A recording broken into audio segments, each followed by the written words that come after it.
Hello everyone, this is part two, leaving Grindelwald to go to Zermatt. And I'm going to be trying to crank out these videos pretty quick. My brother gets out of the hospital tomorrow. We're pretty excited about that. He wants to watch all my travel videos, so I'm going to try and knock these out as fast as possible. Alrighty, so we headed from Grindelwald to Zermatt. It was about a 3-hour trip, and the trains are just incredible. In fact, that was one of the main reasons I was going to Switzerland, was just ride the trains. And it wasn't just the Glacier Express, it was every train I can grab. And April is a good time if you want to ride the trains, because we had that entire car by ourselves. Scenery was great, passing through all these cool villages and towns. Absolutely loved it. And I didn't even read my Kindle. And that was one of the things I fantasized about. In Zermatt, we went to the hotel, dropped off our bags because we got there pretty early, and I went straight up to Gongarot. I think I said that right. And that is a really cool cog train that goes way, way up the mountain. Way up there, like 9,000 feet or something. It is massive. And I can see where this was hugely popular, because they had these lines that were made for tons of people. You had to get reservations and everything. But the day I went, I was the only one on my car. There's a few other people here and there. And it would make various stops as you go up the mountain. But just looking out, you could see the Matterhorn. In fact, you could see it right there. And yeah, April, you get some clouds, and it was cloudy. But I went up this day because they said the next day was going to be even worse as far as clouds go. But actually, it wasn't too bad the next day until much later in the afternoon. And I did get off and stop at a couple of the stops and walked around. And a lot of skiers up top, a lot of sledders, and that looked like really a lot of fun. I can't do sledding because of my back. But it looked like a lot of fun. And I really thought, I wish I was younger. Up top was awesome. I didn't take as many pictures as I wanted to. I did have lunch at the restaurant up there. It was right inside that building there. And just walked around a bit and relaxed. And I did go to the restaurant. Good lunch. Read my Kindle for about an hour or so. And then headed back down. I played with the birds a little bit. They're really cool. Now, the hotel in Zermatt, there it is. There's my bed. It was my wife was horrified when I sent her these pictures. She thought I was going to be in the main hotel. Listen to these chirpings. So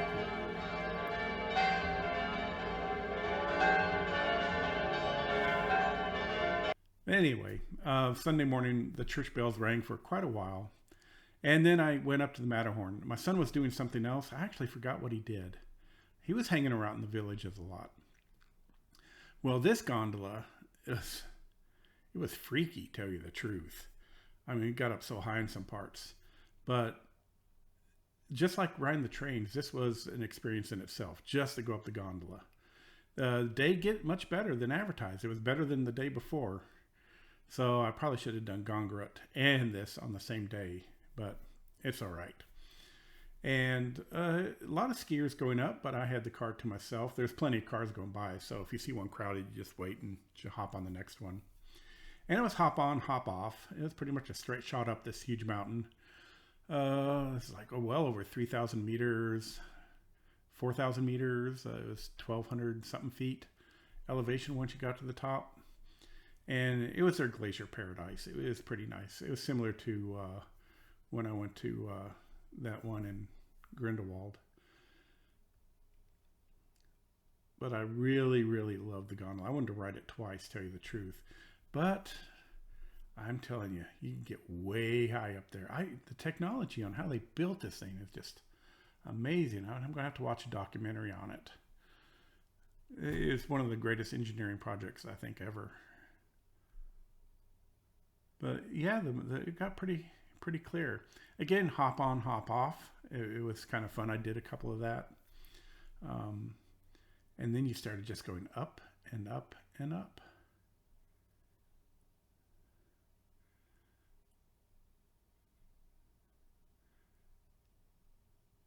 Just beautiful. I could have done this all day.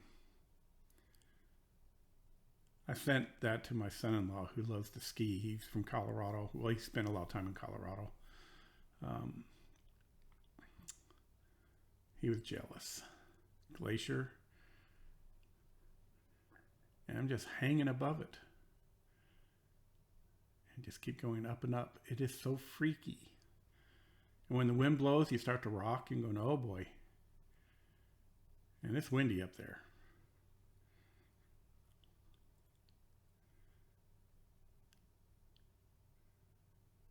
Anyway, I'm doing these videos again for family, but I hope other people enjoy them.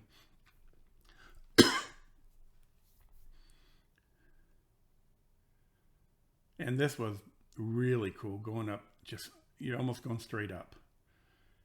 How they built this is just amazing. And the cables are so long.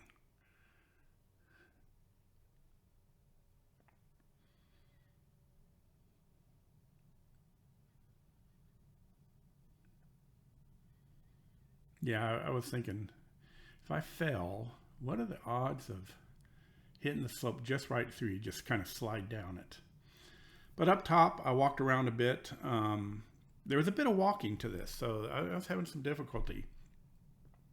But I did go up to the viewing platform. I was just in my sweatshirt. I didn't bring a heavy jacket on this trip. Again, we were traveling very light.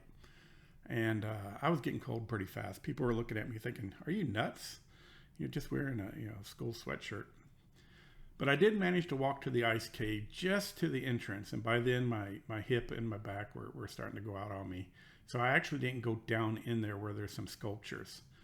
It was kind of a bummer, but I probably made it down, but making it back would have been very, very tough. Made it back to Zermatt, had a nice dinner, and got ready for the Glacier Express the next day.